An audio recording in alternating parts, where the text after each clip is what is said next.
আল-ইয়াউমা আকমালতু লাকুম দীনাকুম ওয়া আতমামতু আলাইকুম নি'মাতি, আমি তোমাদের দ্বীনকে পরিপূর্ণ করে দিয়েছি এবং আমার নিয়ামতকে পরিপূর্ণ করে দিয়েছি।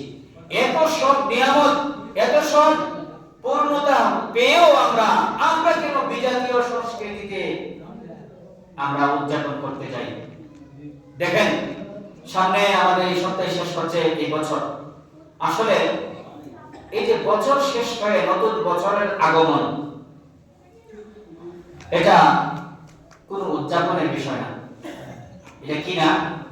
কোন উদযাপনের বিষয়, আনন্দের কোন বিষয় না, বরং এটা আক্ষেপের, এটা পরিতাপের একটা বিষয় যে আমার হায়াত থেকে, আমার নির্ধারিত সময়সীমা থেকে, আমার বাজেট করা হায়াত থেকে আমার একটা বছর শেষ হয়ে গেল।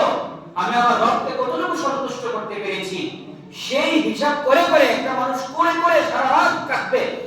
এমন হওয়ার কথা ছিল যে একটা বছর চলে গেছে আমার হায়াত থেকে। আমার হায়াত নির্ধারিত না, কার কতদিন হায়াত সবটাই তো নির্ধারিত। আমার নির্ধারিত 70 বছরের হায়াত থেকে একটা বছর চলে গেছে।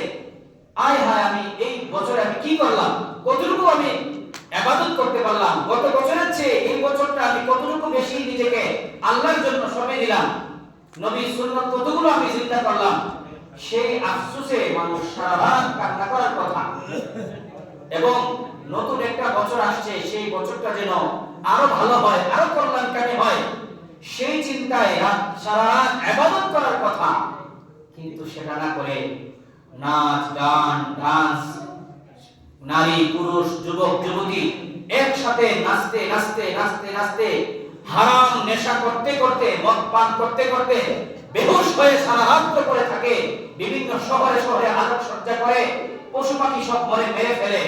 এমন একটা অন্যায় অবিচার আমাদের সমাজে শুরু হয়েছে, যে গড্ডালিকায় আমরা এই প্রবাহে আমাদের ঈমানকে বিসর্জন দিয়ে দিচ্ছি।